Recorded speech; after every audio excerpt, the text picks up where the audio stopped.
Alrighty, welcome back everyone. We just talked about all of the upsets or close upsets from this past weekend, including a 27-point comeback from Texas A&M to keep that perfect season alive. And now they go forward and probably will walk into Austin 11-0. That'll be a really fun one, regardless of what's going on with Texas at that point. But let's go ahead and jump into just everything else. We have a number of other things to get to, and the top dogs rolled. Ohio State beats UCLA 48-10. Jeremiah Smith did go down in this game. Just got to get him and Carnell Tate back for that Michigan game. That's the point blank period of that. I think they will. We'll see how that develops over the next little bit. Indiana gets a win 31-7 over Wisconsin. Just another clean performance from Fernando Mendoza. A little bit of a slow start, but they found a way through it and dominated the back half of that game. Texas Tech 48-9 over UCF. The Jacob Rodriguez Heisman propaganda has begun. Gets a rushing touchdown in this game. I don't think it's going to make the difference that I think a lot of us want it to make, but at the end of the day, I respect the hustle down there. And then Oregon gets a win 42-13 over Minnesota on Friday night. This Oregon team seems like it's finding its stride just a little bit. I had a lot of skepticism about this team, but they look like they're firing on all cylinders with a huge game against USC on deck. Ole Miss gets a win 34-24 over Florida. This was a weird one. This was the first game where I felt like Trinidad Chambliss really looked a little bit lost. Now, he still went for over 300 yards, so Trinidad Chambliss looking lost is not necessarily a terrible quarterback by any means, but at the end of the day, this game got a little bit away from Ole Miss for a second. They were able to reel it back in largely because Kewan Lacey is an outright difference maker. I feel like everyone keeps asking why this team is better than last year's team when last year's team had Walter Nolan and Jackson Dart and all of these incredibly talented guys like Trey Harris and all of these dudes. It's Kewan Lacey. 224 yards, 3 touchdowns on the day, one of the top rushers in the entire conference. They didn't have a run game last year. It was Jackson Dart or just about nothing else. They have that guy now, and it is a huge difference maker for this team. It makes this team as dangerous as anyone in the country. If they make it into the CFP, I have questions about what this football team can do. I know they have all the ability in the world and the play caller that can make any defense life really miserable for an afternoon. I won't talk about Lane Kiffin too much. We'll get into that over the next couple of days as we talk about the coaching carousel. I think he's gone. I don't know why. I have a gut feeling watching that football game that he will be coaching the Florida Gators next year. I don't know. We'll see how that develops. Just feels like he would have signed an extension by now. But we'll see how that develops. We'll talk about it on Wednesday in a little bit more depth. Just a weird vibe around there right now. Number 9 Notre Dame does what number 9 Notre Dame does. They won 37-15 over Pitt.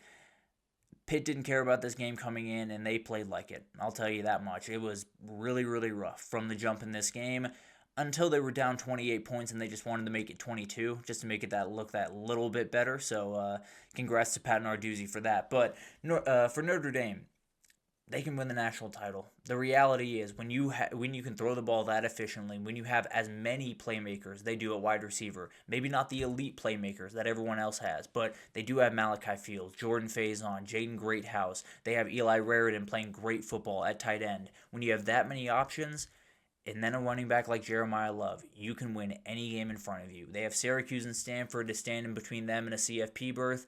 Let's be honest, they're pretty much in the CFP right now. I don't think they'll host a game. I think they're pretty much stuck at that spot where they're going to have to go on the road, but who knows with what could happen the rest of the season.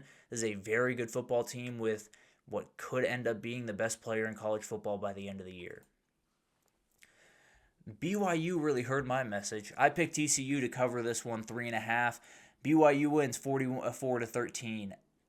I was really wrong about this game. And I've been really wrong about BYU all year, so I very much apologize to the Cougars. Kalani Sitake is one of the top 10, top 12 best coaches in the country. Incredible what he's been able to do with this football team. After you get battered and bruised by a Texas Tech team, you go out and beat a TCU team that is very dangerous. Bear Bachmeier plays a great game once again. LJ Martin still looks a little bit gimpy, but is playing plenty good football even with that. And now BYU looks forward. Technically, they could lose to Cincinnati and still make the title game. You don't want to leave that up to chance. And you definitely don't want to leave your at-large bid totally out of the conversation. They want to win that game and then find a way to win out the rest of the way. obviously get another shot at Texas Tech, and then we'll see what happens from there. Could they be an at-large team at 11-2 like SMU was last year, or will there be enough 10-2 teams right behind them, unlike last year, to make it a little bit more complicated? Again, stuff we can talk about as we get a little bit further down the road. Their enemies up north, Utah finds a way to get a big time win, 55-28 over Baylor. Another team that needed to do this, and they did it. It's a team that is not getting in unless it's an at-large bid. I mean, I suppose there is a chaos scenario where Cincinnati beats BYU and a couple other things happen, and Utah finds a way into the Big 12 championship.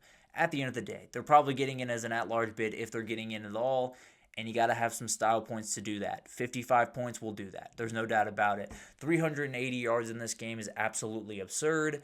It's hard to know what to think about their CFP chances until Tuesday. I think their placement around teams like Texas, Alabama, Miami, has anything changed there, will be really interesting. Mainly Texas. I think they'll be above Texas. I feel fairly confident they'll be above Texas. If they're not, they're in big time trouble. I can promise you that, and a lot of people will be very mad, probably including myself, if I'm being totally honest. Miami needed to do exactly what Utah did, and they did it. 41-7 over NC State, a huge bounce back game for Carson Beck, 300 yards, 3 touchdowns, no turnovers. Gerard Pringle was massive in this football game. The defense is downright incredible, and it's an incredible job that Corey Heatherman has done. Obviously not the most potent NC State attack, but we've seen what they're capable of doing against Georgia Tech a couple of weeks ago, and they weren't able to do that in this game. But an incredible job by this Miami team. They get Virginia Tech, and then they get Pitt to finish. You got to win both, and then there's no guarantees for them. We'll see what happens the rest of the way, but if they're behind Texas, I don't think they'll be again, but if they are behind Texas, I think they're pretty much out of the conversation. If they're in front of Texas, then we have a big-time debate, and they could back in as another ACC team in there, and not even the ACC championship loser, as weird as that sounds. The big-time result in the ACC was Virginia getting a 34-17 win over Duke. They dominated this game. They were up 31-3 going into the fourth quarter. Duke gets 2 fourth-quarter touchdowns to make it a little bit more interesting.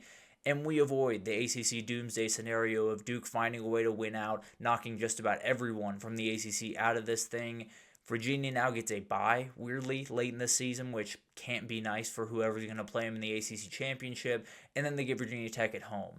I think they'll either get Georgia Tech or Pitt, the winner of that game. That could change if Pitt loses to Miami. Maybe SMU gets in there. There's a lot of variations in the ACC, as you can imagine. But at the end of the day, I think they'd be favored in just about all those games. Maybe not against Georgia Tech. But at the end of the day, a team that absolutely could be in the CFP. And a game that I was very worried about them. Chandler Morris comes back from injury a little bit earlier than some thought. And they find a way to get a big-time win. Navy beat South Florida 41-38. This was a very wild game. The South Florida defense that I tried to tout as I was leading up into this game, they got gashed time after time in this football game. Eli Heidenreich is incredible. I tweeted it out on Saturday. He's the most underrated player in the country, and I get it. He plays for Navy. It's not the most interesting offense in the world. He's not going to get a ton of love. This kid's an outright athlete. He is an elite athlete, and he can do some incredible things on the football field. He did a whole lot of incredible things on Saturday, but it went 24-16 into the fourth quarter. That was the score. Navy was leading 24-16 as we rolled into the fourth quarter. Then it went Navy field goal, USF touchdown on one play, Navy touchdown, USF touchdown, Navy touchdown, USF touchdown.